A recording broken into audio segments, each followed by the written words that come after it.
Shalom, selamat hari Minggu. Mari kita bersama-sama naikkan pujian ini dengan sukacita.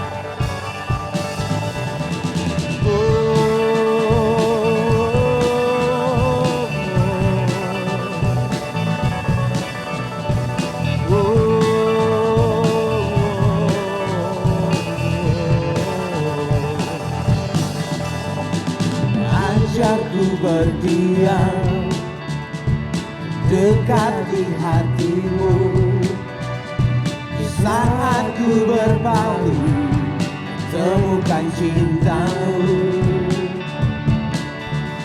Di sana kau menanti untuk bawaku lagi bersekutu dalam damai yang sejati.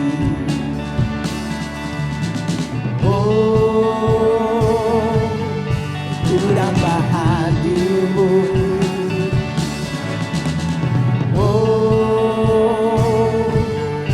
Inilah rinduku. Hidupku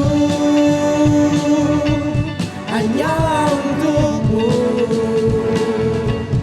Segenap hatiku kagum akan kebaikanmu. Dan nafasku menceritakan kasihmu, agar ku berdiam dekat di hatimu.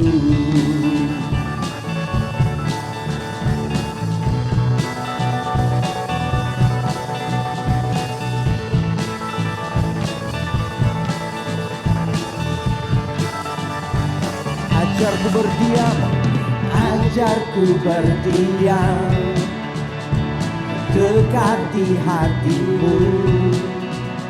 Di saat ku berpaling, temukan cintamu.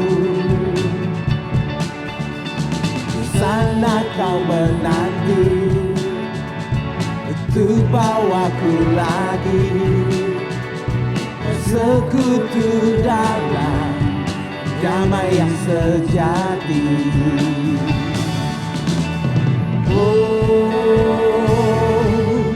Ku dapat hadirmu.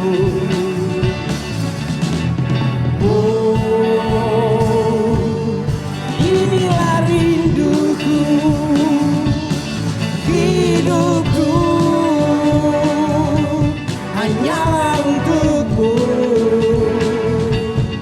Segenap hatiku kagum akan kebaikanmu. Dan nafasku menceritakan kasihmu, ajarku berdiam dekat di hatimu.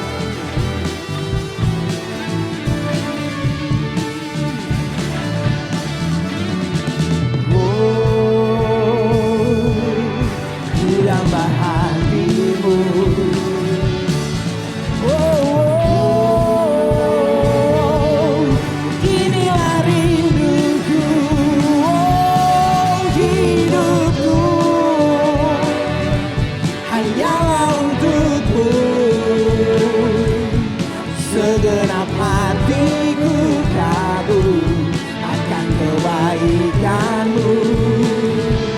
Dan nafasku menceritakan kasihmu, ajarku berdiam dekat di hatimu. Hidupku, hidupku hanyalah untukmu. Segenap hatiku kagum akan kebaikanmu. Dan nafasku menceritakan kasih-Mu. Ajarku berdiam dekat di hati-Mu. Ajarku berdiam dekat di hati-Mu.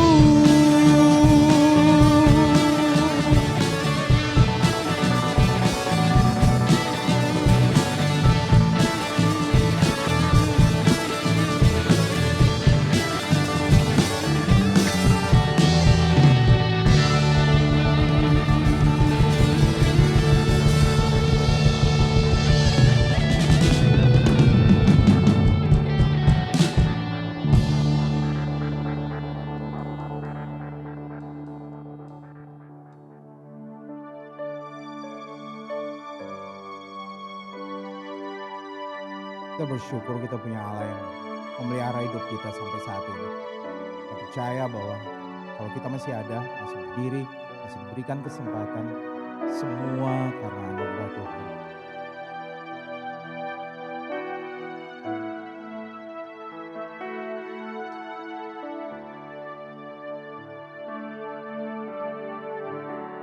Musim akan selalu berganti,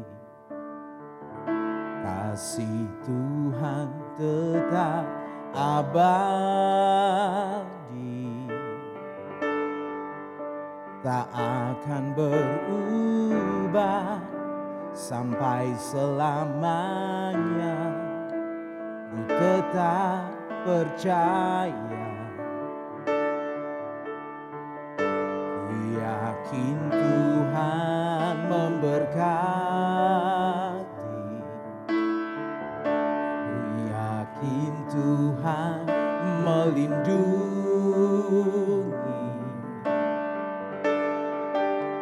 Burung di udara Tuhan pelihara karena kasih-Nya. Tuhan selalu menolongku, selalu menjagaku, sehelai di rambutku tak akan tanpa seizin-Mu. Tuhan selalu menolongku, selalu menjagaku. Dia mengenyangkanku dan peliharaku seumur hidupku. Yakin Tuhan, ku yakin Tuhan memberkati. Yes Lord, ku yakin Tuhan melindungi. Burung di udara, burung di udara Tuhan pelihara karena kasih-Nya. Tuhan selalu menolong, Tuhan selalu menolongku, selalu menjagaku, sehelai di rambutku tak akan terjatuh tanpa seizin-Mu. Kami percaya Engkau selalu menolong. Tuhan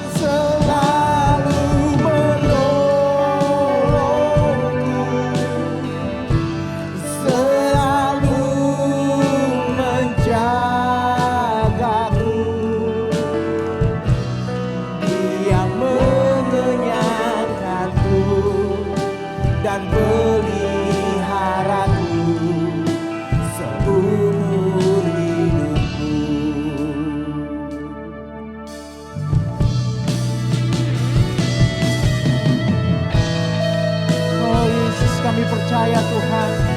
Engkau Allah yang selalu ada dalam setiap musim hidup kami. Kami percaya Tuhan, Engkau Allah yang setia untuk menolong kami.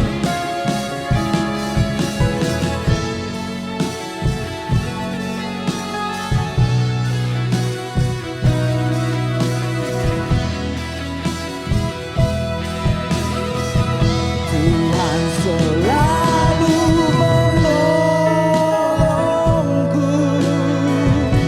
selalu menjagaku,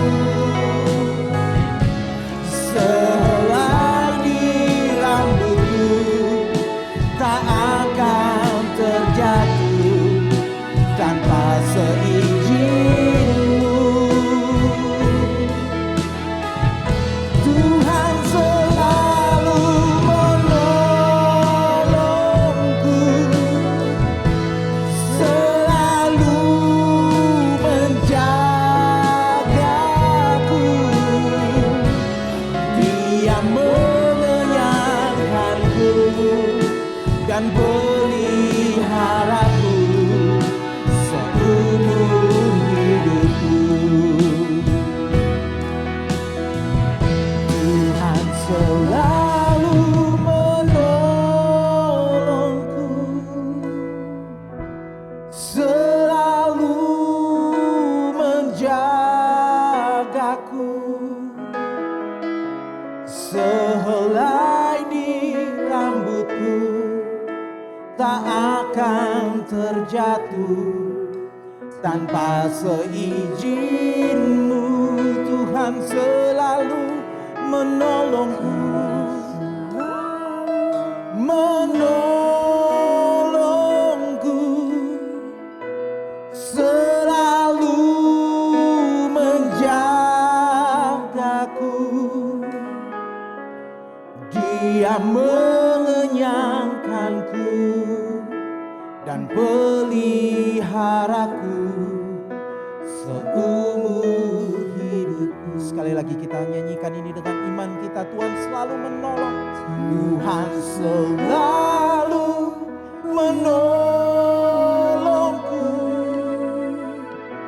selalu menjagaku,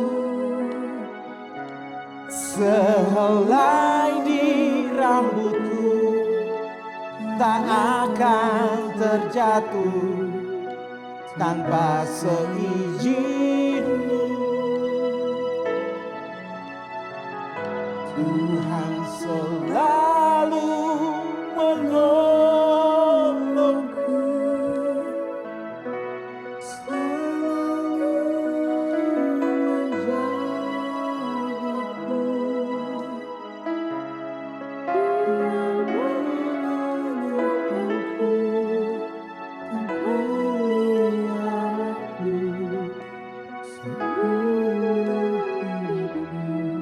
Dia mengenyangkanku. Dia mengenyangkanku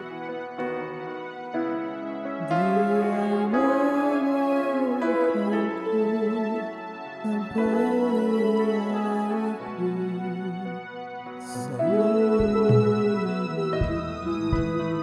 Saya ajak kita semua saat ini, mari kita naikkan pujian kita untuk menyembah Dia.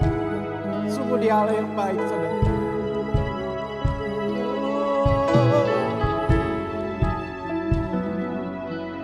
Kita bersyukur punya Allah seperti Engkau.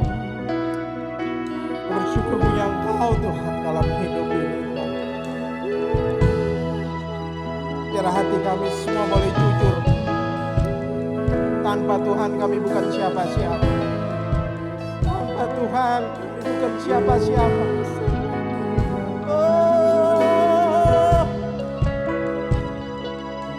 Kau Allah yang menolong kami, Kau Allah yang memberkati kami. Kami bersyukur Tuhan, Engkau selalu menolong.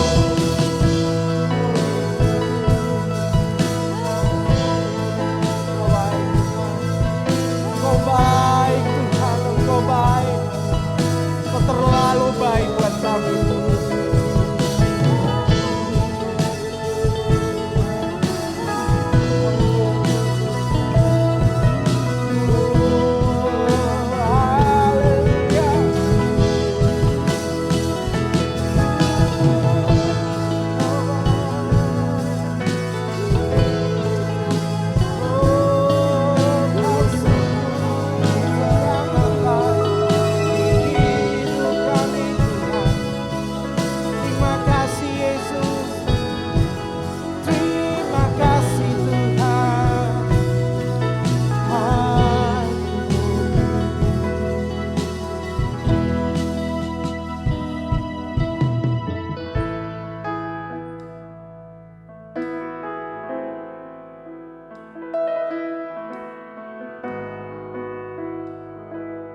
Shalom jemaat Tuhan, salam sejahtera. Mari kita mempersiapkan hati kita untuk mendengarkan firman Tuhan. Mari kita berdoa. Bapa yang baik, kami mengucap syukur untuk hari ini. Berterima kasih untuk setiap kesempatan yang Tuhan berikan kepada setiap kami. Dan jika hari ini kami boleh kembali dapat berkumpul, beribadah, walau secara online, kami percaya semua ini hanya karena kemurahan dan kebaikan-Mu ya Tuhan. Tiba bagi setiap kami untuk mendengarkan firman kebenaran-Mu ya Tuhan. Berbicaralah kepada setiap kami, karena kami rindu dan haus untuk mendengarkan firman. Demi nama Yesus kami berdoa dan bersyukur. Amin. Baik Bapak Ibu yang saya kasihi, jemaat Tuhan yang saya kasihi dimanapun berada. Mari kita buka Alkitab kita dan kita baca firman Tuhan pada ibadah hari ini yang terambil dari Kitab Mazmur, dalam Mazmur yang pertama, ayat yang ke-1 sampai ayatnya yang ke-4. Mazmur pasal 1, ayat yang pertama sampai ayatnya yang ke-4. Demikian bunyi firman Tuhan. Berbahagialah orang yang tidak berjalan menurut nasihat orang fasik, yang tidak berdiri di jalan orang berdosa, dan yang tidak duduk dalam kumpulan pencemooh. Tetapi yang kesukaannya ialah Taurat Tuhan, dan yang merenungkan Taurat itu siang dan malam. Ayat yang ketiga, ia seperti pohon yang ditanam di tepi aliran air, yang menghasilkan buahnya pada musimnya, dan yang tidak layak daunnya, apa saja yang diperbuatnya berhasil. Ayat yang keempat dikatakan, bukan demikian orang fasik, mereka seperti sekam yang ditiupkan angin. Nah, tema gereja kita di bulan Agustus adalah refresh atau disegarkan. Dan di 2 minggu yang secara berturut-turut kita telah lalui, kita telah belajar 2 pokok bahasan berkaitan dengan tema refresh atau disegarkan. Yang pertama, refresh in silence and solitude atau disegarkan dalam keheningan. Di minggu tersebut kita telah belajar 3 hal penting berkaitan dengan topik disegarkan dalam keheningan. Antara lain, yang pertama, kita menjadi mengerti bahwa waktu hening adalah tempat perjumpaan dengan Allah. Dalam Markus 1 ayat 35, di sana dikatakan bahwa ketika hari masih pagi-pagi benar, waktu hari masih gelap, Yesus pergi ke tempat yang sunyi. Untuk apa? Untuk berdoa. Ia sengaja mengambil waktu untuk bersekutu dengan Allah Bapa di tempat yang hening, sehingga dapat menikmati persekutuan yang intim dengan Bapa Surgawi, tanpa dicemari dengan suara-suara yang mengganggu. Dari apa yang dijelaskan oleh Pak Molek di minggu tersebut, kita dapat mengerti 2 hal penting berkaitan dengan keheningan atau waktu teduh. Nah, keheningan yang pertama adalah keheningan secara eksternal, yaitu keheningan dari suara kegaduhan di sekitar kita. Dan keinginan yang kedua adalah keheningan secara internal, yaitu kita membebaskan diri kita dari berbagai suara-suara yang mengganggu pikiran kita. Entahkah itu urusan pekerjaan, keluarga, bahkan pelayanan sekalipun. Di situ kita perlu belajar untuk meneduhkan dalam keheningan baik secara eksternal dan internal. Nah, pelajaran yang kedua yang kita pelajari dari apa yang telah disampaikan oleh Pak Mole adalah waktu hening memungkinkan kita berjumpa dengan diri kita. Waktu hening memungkinkan kita untuk berjumpa dengan diri kita. Mengapa ini penting? Karena saat kita meneduhkan diri kita, maka kita dapat berjumpa dengan diri kita, sehingga itu memungkinkan kita untuk hidup secara otentik. Apa yang membuat orang seringkali hidup seolah-olah dengan 2 wajah? Karena ia tidak hidup secara otentik. Sehingga apa yang ia tampilkan di luar, di ruang publiknya, tidak sama seperti yang terjadi di dalam kehidupan batinianya. Orang bisa saja mungkin menunjukkan ekspresi bahagia dengan tersenyum, namun mungkin saja dunia batinianya atau dunia pribadinya ia merana karena merasa hampa dan kosong. Dan pelajaran yang ketiga yang dapat kita pelajari di minggu tersebut adalah waktu hening adalah tempat pembaruan. Nah, di dalam Markus 6 ayat 30 sampai 31, ketika para murid Yesus kembali dari pelayanan dan mereka menceritakan berbagai pengalaman pelayanan yang mereka alami kepada Tuhan Yesus justru mengajak para murid untuk pergi menepikan diri dari banyak orang agar mereka mengambil waktu untuk teduh. Ini penting karena sama seperti sebuah HP yang perlu dicas agar dapat terus berfungsi, demikian juga dunia batin kita memerlukan pembaruan agar kita tidak menjadi lelah dan tidak berfungsi dengan baik karena kehilangan kebugaran batinia kita. Nah, dan salah satu cara yang agar kita dapat terus-menerus dibarui kekuatan batinia kita adalah dengan cara meneduhkan, menenangkan, dan memusatkan hati kita kepada Tuhan atau mengambil waktu hening. Nah, inilah 3 pelajaran penting yang kita pelajari dari tema disegarkan dalam keheningan. Dan di minggu yang kemarin, kita telah belajar sama-sama dari tema waktu berkualitas yang menyegarkan. Waktu berkualitas yang menyegarkan. Yang kita pelajari di dalam Injil Lukas, secara khusus dari Lukas pasal 10 tentang 2 perempuan yang bersaudara, yaitu Maria dan Marta. Dari kisah tersebut kita dapat mengerti 3 hal penting tentang bagaimana seharusnya orang menyediakan waktu yang berkualitas bersama dengan Tuhan. Yang pertama, waktu berkualitas yang menyegarkan adalah saat kita memberi perhatian secara penuh kepada Tuhan. Waktu berkualitas yang menyegarkan adalah saat kita memberi perhatian secara penuh kepada Tuhan. Inilah yang membedakan antara yang dilakukan oleh Maria dan Marta. Dalam Lukas pasal 10 dikisahkan tentang kunjungan Yesus ke rumah Maria dan Marta. Di ayat 39 dituliskan bahwa Maria ini duduk dekat kaki Tuhan dan terus mendengarkan perkataannya. Artinya Maria merendahkan hati, bersikap menyerah, dan memberikan perhatian secara sepenuh kepada Tuhan Yesus. Tetapi tidak demikian halnya dengan Marta. Dalam keinginannya untuk menyenangkan hati Yesus, di ayat 40 dikatakan Marta sibuk melayani. Nah, tentu tidak salah seorang aktif melayani Tuhan dengan berbagai kegiatan pelayanan gerejawi. Namun jauh lebih penting dari seluruh aktivitas religius kita adalah membangun keintiman pribadi atau waktu khusus bersama dengan Tuhan. Seperti yang dicontohkan oleh Maria, saudara Marta dalam kisah yang dicatat oleh Lukas ini. Dari sini kita menjadi mengerti bahwa waktu yang berkualitas adalah ketika kita memberikan perhatian secara sepenuh kepada Tuhan. Pelajaran kedua dari waktu berkualitas yang menyegarkan adalah kita harus memilih bagian yang terbaik dalam penilaian Kristus. Kita harus memilih bagian yang terbaik dalam penilaian Kristus. Dicatat bahwa Maria telah memilih yang terbaik untuk dirinya, yaitu berada di kaki Yesus. Memang di dalam hidup ini ada kalanya kita dihadapkan pada pilihan di antara berbagai hal yang baik. Dalam situasi seperti itu, kita harus mampu membedakan mana yang terbaik dari antara semua yang baik dan memilih untuk melakukan hal yang terbaik itu.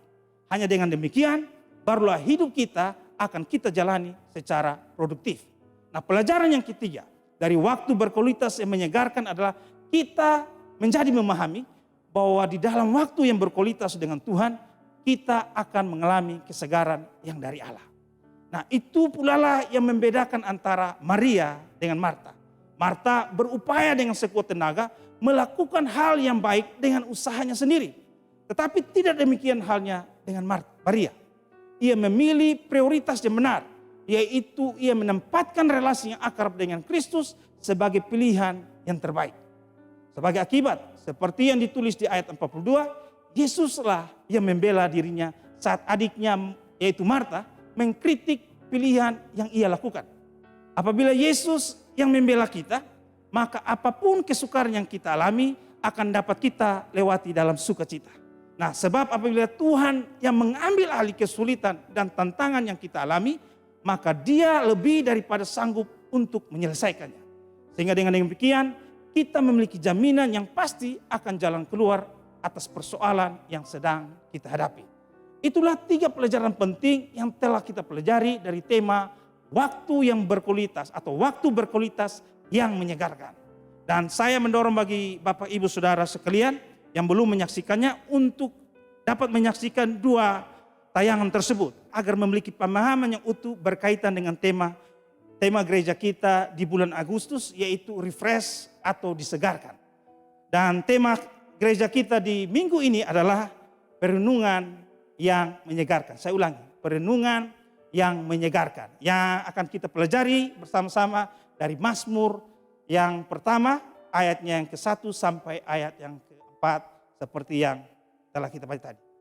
Bapak Ibu jemaat Tuhan yang saya kasih, seringkali kebanyakan kita beranggapan bahwa orang akan menjadi berbahagia jika ia menjadi kaya dan terkenal. Sehingga tidak jarang orang berusaha untuk menjadi orang yang kaya raya dan populer. Tentu keinginan menjadi kaya atau populer tidaklah selalu salah atau mengandung pengertian yang negatif.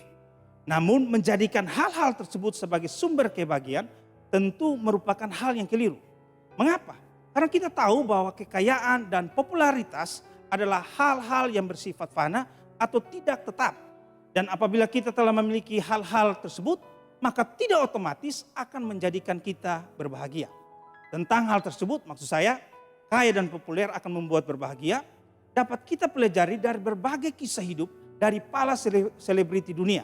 Salah satunya adalah mendiang Elvis Presley, seorang artis yang legendaris. Menurut beberapa sumber, 6 minggu sebelum Elvis meninggal dunia, seorang wartawan bertanya kepada dirinya, "Elvis, engkau pernah berkata bahwa dirimu memiliki 3 cita-cita, yaitu menjadi sangat terkenal, menjadi sangat kaya, dan menjadi sangat berbahagia. Pertanyaannya adalah, sudahkah engkau berbahagia?" Nah, mendengar pertanyaan tersebut, Elvis terdiam sejenak. Kemudian dengan lirih ia berkata, "Tidak, saya tidak bahagia. Saya merasa kesepian seperti berada di dalam neraka." Nah, 6 minggu kemudian orang menemukan Elvis meninggal dunia di rumahnya dengan kondisi overdosis dengan obat bius. Terkenal dan kaya namun tidak berbahagia. Kisah kecil ini mengajarkan kepada kita tentang hal sederhana bahwa kekayaan dan popularitas tidak otomatis akan membuat seseorang menjadi berbahagia. Kebahagiaan yang sejati hanya akan kita alami apabila orang memiliki relasi yang akrab dengan Tuhan. Kebenaran ini berulang kali disebutkan dalam Alkitab, termaksud yaitu di dalam Mazmur pasal 1 ini. Di dalam Mazmur yang sangat indah tersebut dijelaskan tentang akibat dari relasi dengan Tuhan dan bagaimana kita dapat memelihara keakraban yang membuahkan kebahagiaan di segala keadaan. Sehingga di masa-masa yang sukar seperti saat ini, kita tetap dapat hidup dalam keadaan yang segar atau refresh. Di dalam Mazmur ini juga dibandingkan akibat antara relasi yang akrab dengan orang berdosa dan relasi yang intim dengan Tuhan. Di ayat 1 digambarkan bahwa orang yang bergaul akrab dengan orang berdosa adalah sama seperti orang yang berjalan menurut nasihat orang fasik, berdiri di jalan orang berdosa, dan duduk dalam kumpulan pencemooh. Orang yang hidup seperti itu tidak akan berbahagia dan hidupnya hampa tanpa makna. Sebab di ayat 4 dikatakan bahwa orang berdosa atau orang fasik adalah bagaikan sekam. Sekam yang ringan dan yang akan sirna oleh tiupan angin. Sedangkan di ayat 3 orang yang akrab dengan Tuhan digambarkan seperti pohon yang ditanam di tepi aliran air. Orang yang demikian di ayat 1 disebut sebagai orang yang berbahagia. Itulah kehidupan yang segar dan bugar. Kehidupan yang seharusnya kita dambakan dan yang sesungguhnya dapat kita alami di masa sukar seperti pada hari-hari ini. Sekarang berdasarkan Mazmur yang pertama yang telah kita baca tadi, kita akan melihat peranan dari merenungkan firman Tuhan terhadap relasi yang akrab dengan Tuhan. Untuk lebih jelasnya, mari kita baca kembali di ayat 1 dan 2 dari firman Tuhan ini. Mazmur pasal yang pertama ayat 1 dan 2 dikatakan, "Berbahagialah orang yang tidak berjalan menurut nasihat orang fasik, yang tidak berdiri di jalan orang berdosa, dan yang tidak duduk dalam kumpulan pencemooh. Tetapi yang kesukaannya ialah Taurat Tuhan, dan yang merenungkan Taurat itu siang dan malam." Ayat 2 ini menunjukkan bahwa keakraban dengan Tuhan tidaklah terlepas dari kesukaan orang terhadap firman Tuhan. Kesukaan yang demikian sehingga ia akan merenungkan siang dan malam. Kata kunci dari semua ini adalah merenungkan firman Tuhan. Nah, tentang hal tersebut ada 3 pelajaran penting yang perlu kita perhatikan. Pelajaran yang pertama yaitu bahwa merenungkan firman Tuhan tidaklah sama dengan sekedar membaca firman Tuhan. Saya ulangi. Merenungkan firman Tuhan tidaklah sama dengan sekedar membaca firman Tuhan. Memang kita perlu membaca Alkitab atau yang di dalam Mazmur yang 1 diistilahkan sebagai Taurat Tuhan. Hanya saja membaca firman Tuhan atau Alkitab tidaklah sama dengan merenungkannya. Itu sebabnya di ayat 2 tadi tidak disebutkan tentang orang yang membaca Taurat Tuhan. Namun dituliskan tentang orang yang kesukaannya ialah Taurat Tuhan dan yang merenungkan Taurat itu siang dan malam. Perhatikan di sini digunakan kata merenungkan dan bukan membaca. Nah, memang terdapat perbedaan antara membaca dan merenungkan. Baik dalam hal apa yang dilakukan maupun apa yang dihasilkan. Dalam hal apa yang dilakukan, tentu membaca dan merenungkan merupakan dua kegiatan yang berbeda. Orang yang membaca belum tentu akan merenungkan apa yang ia baca. Demikian juga orang dapat membaca 10 pasal dalam Alkitab tanpa berhenti, namun adalah tidak mungkin untuk merenungkan 10 pasal tersebut secara sekaligus. Mengapa?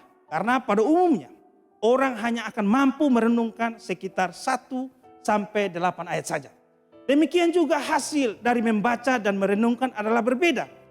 Jerry Bridges di dalam bukunya yang berjudul Praktika dari Kesalehan mengatakan bahwa membaca kitab suci akan memberikan kepada kita keluasan dari isi Alkitab. Jadi akibat dari membaca adalah kita memiliki informasi atau pengetahuan. Jika kita banyak membaca, maka kita banyak memiliki informasi atau pengetahuan dari apa yang kita baca. Kalau kita banyak membaca firman Tuhan atau kitab suci, maka itu akan menolong kita memiliki pengetahuan atau keluasan berpikir dari isi Alkitab. Tentu ini adalah hal yang baik. Karena kita tidak mungkin dapat melakukan sesuatu dengan benar jika kita tidak memiliki pengetahuan yang benar akan hal tersebut. Sebagai contoh, jika kita membeli sebuah televisi atau peralatan elektronik lainnya, biasanya juga tersedia buku panduannya. Buku panduan tersebut berisikan berbagai informasi penting berkaitan dengan kegunaan dan berbagai fungsi dari fasilitas yang kita beli tersebut atau peralatan yang ada pada barang yang kita beli tersebut. Kita yang bukan seorang ahli atau seorang terbiasa memasang televisi atau merakit barang-barang elektronik biasanya akan sangat terbantu dengan adanya buku panduan tersebut. Dan dengan membacanya, maka kita dapat memasang atau menggunakan peralatan tersebut dengan baik dan benar. Ini adalah kegunaannya dari membaca. Dengan membaca, kita akan memiliki pengetahuan. Jika kita memiliki pengetahuan, maka itu akan menolong kita untuk melakukan dengan cara yang benar dan tepat. Sedangkan merenungkan berbeda. Di dalam Kamus Besar Bahasa Indonesia, kata merenungkan ini artinya adalah memikirkan atau mempertimbangkan dalam-dalam. Jadi hasil yang dihasilkan oleh merenungkan dan membaca berbeda. Membaca kita memperoleh informasi atau pengetahuan, sedangkan dengan merenung kita dapat pesan-pesan yang lebih mendalam dan bersifat khusus. Inilah pentingnya kita merenungkan firman Tuhan. Karena dengan merenungkan apa yang kita baca, maka kita akan memperoleh pesan-pesan yang bersifat khusus dan mendalam dari Tuhan melalui firman-Nya. Dan sebagai orang percaya, kita juga harus mengetahui bahwa firman Tuhan selain bersifat umum, tetapi juga bersifat khusus. Bersifat umum maksudnya adalah untuk diketahui secara bersama-sama atau menjadi pengetahuan kolektif bagi semua orang percaya. Dan bersifat khusus karena selain ia memberikan pengetahuan kolektif, kitab suci juga membawa pesan yang bersifat khusus dan personal terhadap setiap pribadi. Karena itu orang bisa mendengarkan atau membaca ayat yang sama atau bahkan mendengar kata yang sama, tetapi dalam memiliki atau mendapatkan pesan yang berbeda. Dan dengan cara merenungkan, maka seseorang membuka dirinya untuk menerima pesan-pesan dari firman Tuhan yang bersifat khusus dan personal tersebut. Nah, karena itu yang perlu kita lakukan adalah selain membaca firman Tuhan, kita juga harus merenungkannya. Supaya dengan demikian firman Tuhan tersebut tinggal dalam hidup kita, bertumbuh dan menghasilkan buah pada waktunya. Pelajaran yang kedua yaitu bahwa merenungkan firman Tuhan akan menghasilkan keakraban dengan Tuhan. Saya ulangi. Merenungkan firman Tuhan akan menghasilkan keakraban dengan Tuhan. Jika kita hanya sekedar membaca firman-Nya, yaitu Alkitab, maka itu tidak akan sendirinya mengakibatkan kita menjadi akrab dengan Tuhan. Merenungkan firman Tuhanlah yang akan membuahkan keakraban tersebut. Hal ini sama seperti perbedaan antara membaca surat kabar dan membaca surat dari orang yang kita kasih. Tujuan orang dalam membaca surat kabar adalah untuk memperoleh informasi dari apa yang ia baca. Apabila ia merasa sudah memperoleh informasi yang ia butuhkan, maka ia tidak akan terus membaca berita atau artikel tersebut sampai habis. namun akan beralih dengan membaca berita atau artikel lainnya. Karena yang penting baginya adalah memperoleh informasi yang ia butuhkan. Tetapi lain halnya dengan membaca surat dari orang yang kita cintai. Biasanya orang akan mengambil waktu yang khusus dan mencari tempat yang sunyi di mana ia seorang diri, dan ia akan coba membaca, mencerna kata demi kata dalam surat tersebut. Karena yang terpenting baginya bukan sekadar memperoleh informasi yang disampaikan melalui surat itu, tetapi terlebih lagi yaitu menjalin relasi dan mengenal pribadi yang menulisnya. Demikian halnya dengan merenungkan firman Tuhan. Saudara akan mengawalinya dengan mengambil waktu hening atau silent atau solitude. Kemudian saudara akan membaca bagian dari firman Tuhan tersebut kata demi kata dengan perlahan dan secara berulang-ulang sambil merenungkan pesan yang terkandung di dalamnya. Tujuannya bukan sekedar untuk memperoleh informasi dari apa yang kita baca, tetapi untuk menangkap isi hati dan menjalin relasi yang lebih mendalam dengan pribadi yang menyampaikan firman itu, yaitu pribadi Tuhan itu sendiri. Oleh karena itu, janganlah membaca Alkitab sama seperti saudara membaca surat kabar. Dalam hal merenungkan firman Tuhan, bacalah Alkitab seperti saudara sedang membaca surat dari orang yang Anda kasih. Dengan demikian, relasi saudara dengan Tuhan akan semakin bertambah akrab. Keakraban ini terlihat dari apa yang dicatat di ayat 2 sampai yang ketiga dalam Mazmur 1 tadi. Di situ dikatakan bahwa orang yang merenungkan Taurat Tuhan atau firman Tuhan siang dan malam adalah seperti pohon yang ditanam di tepi aliran air. Frasa atau panggalan kalimat pohon yang ditanam di tepi aliran air menjelaskan relasi sang pohon dengan aliran yang berada di dekat dirinya. Itulah relasi antara orang yang merenungkan firman Allah dengan Tuhan yang berfirman. Nah, kata merenungkan di ayat 2 ini di dalam bahasa Ibrani adalah hagah, yang artinya antara lain yaitu merenungkan atau bergumam atau berdekut seperti suara burung merpati. Semua itu menggambar tindakan yang dilakukan secara berulang-ulang. Memang itulah yang kita lakukan dalam merenungkan firman Tuhan. Kita membaca 1-8 ayat dalam Alkitab, kemudian merenungkan pesan dalam ayat tersebut secara berulang-ulang. Karena itu merenungkan firman Tuhan berbeda dengan melakukan meditasi di luar iman Kristen. Jika bermeditasi di luar iman Kristiani adalah orang berusaha untuk mengosongkan pikirannya, upaya itu dilakukan antara lain yaitu dengan mengatur nafas dan berupaya untuk menyatukan diri dengan alam semesta. Sedangkan perenungan seperti yang diajarkan oleh Alkitab tidak seperti itu. Yesus tidak pernah mengajar para muridnya untuk mengosongkan pikiran mereka maupun mengatur nafas demi menjalin relasi dengan Allah. Di dalam perenungan yang diajarkan dalam Alkitab, orang bukan diajak untuk mengosongkan pikirannya, tetapi justru mengisi pikiran dengan kesadaran akan kehadiran Tuhan serta dengan firman-Nya. Memang untuk perenungan tersebut adalah baik bila orang berada di dalam keheningan, baik keheningan secara eksternal maupun internal, dan juga tidak di tengah keramaian orang banyak. Itulah yang biasa disebut sebagai silent and solitude, waktu hening atau waktu teduh seperti telah dijelaskan dalam pembukaan tadi. Jadi pelajaran penting kedua dari apa yang dapat kita pelajari dari pembahasan ini adalah merenungkan firman Tuhan akan menghasilkan keakraban dengan Tuhan. Kita melakukan itu sama seperti kita membaca sebuah surat cinta, sehingga kita tidak hanya membaca suratnya, tetapi kita membangun relasi dengan pribadi yang menulisnya. Sekarang pelajaran yang ketiga, yaitu bahwa merenungkan firman Tuhan akan membuahkan kesegaran yang dari Tuhan. Saya ulangi, merenungkan firman Tuhan akan membuahkan kesegaran yang dari Tuhan. Kesegaran ini tidak terlepas dari pembaruan kehidupan yang kita alami oleh karya Roh Kudus yang bekerja melalui firman Tuhan dalam kehidupan kita. Pembaruan dan kesegaran yang kita alami bukan karena sekedar membaca atau mengetahui firman Tuhan. Mengapa? Karena mengetahui isi Alkitab saja tidak dengan sendirinya akan mengubah kehidupan seseorang. Terdapat perbedaan yang jelas, yang mendasar antara memperoleh informasi dan mengalami transformasi. Karena kita bisa saja berjumpa dengan orang yang cakap bicara tentang Alkitab dan firman Tuhan, tetapi ia tidak hidup seperti apa yang seharusnya ia ketahui.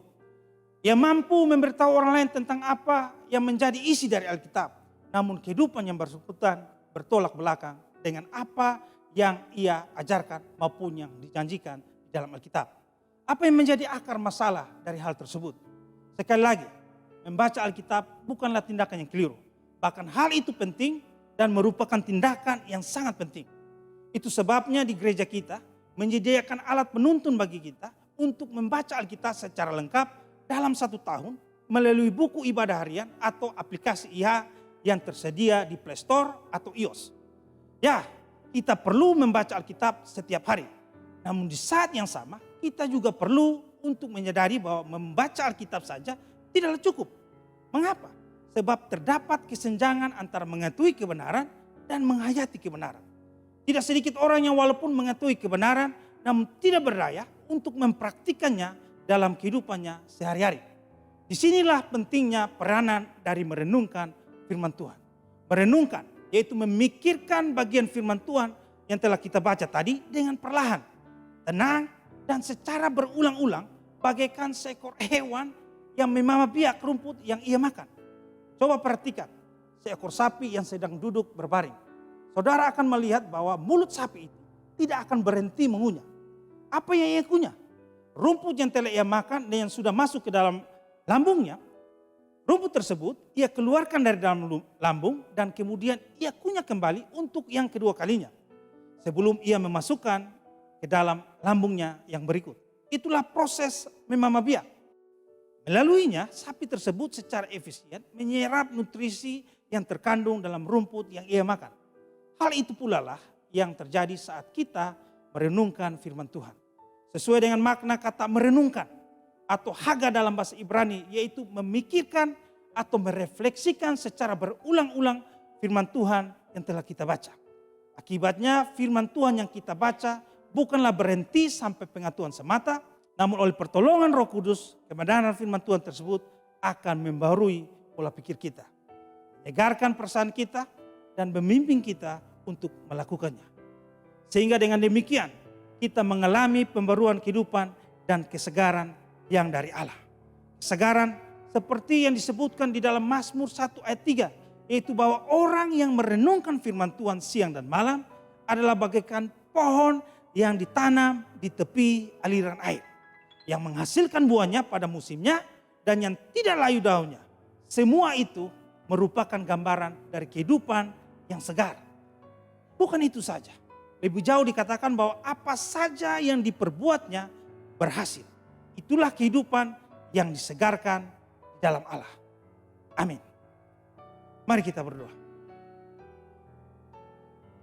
Bapa yang baik, kami berterima kasih untuk kebenaran firman-Mu yang boleh kami dengar hari ini ya Tuhan.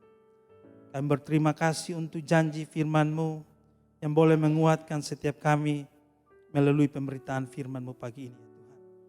Biarlah kebenaran-Mu pada pagi hari ini ya Tuhan boleh menyegarkan jiwa kami yang letih, jiwa kami yang lesuh, jiwa kami yang berbeban berat karena situasi, karena masalah, dan karena keadaan di sekitar kami yang tidak menguntungkan ya Tuhan.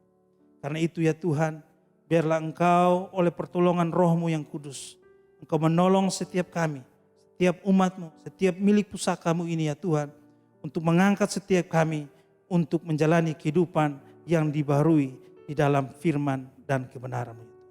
Hamba berdoa menyerahkan umat-Mu yang ada dalam berbagai pergumulan, yang bergumul dengan ekonomi, yang bergumul dengan sakit penyakit, yang bergumul dengan masa depan mereka ya Tuhan. Lihatlah setiap mereka yang datang dan berseru kepadamu ya Tuhan. Ulurkan tangan pengharapan-Mu itu bagi setiap mereka, bagi jiwa-jiwa yang rindu dan haus untuk mengalami pertolongan di dalam Engkau. Karena itu ya Tuhan, hamba menyerahkan umat-Mu ke dalam tangan-Mu. Berkatilah setiap mereka dan biarlah firman-Mu pada pagi hari ini boleh menyegarkan jiwa mereka, boleh memberikan pengharapan baru bagi setiap mereka yang berbeban berat. Terima kasih Bapa. Kami bersyukur dan berterima kasih di dalam nama Tuhan Yesus. Amin. Jemaat Tuhan, saya jemput kita bangkit berdiri. Mari kita mempersiapkan hati kita untuk menerima berkat Tuhan. Kita berdoa. Anugerah dari Allah yang Bapa, pencipta langit dan bumi, cinta dan kasih daripada Tuhan kita Yesus Kristus, dan persekutuan dari Roh Kudus menyertaimu mulai dari hari ini sampai Kristus datang kembali. Amin. Salam, selamat pagi, Tuhan memberkati. Hidupku hanyalah untukmu, segenap hatiku kagum akan kebaikanmu, dan nafasku menceritakan kasih-Mu. Ajarku berdiam dekat di hati-Mu, ajarku berdiam dekat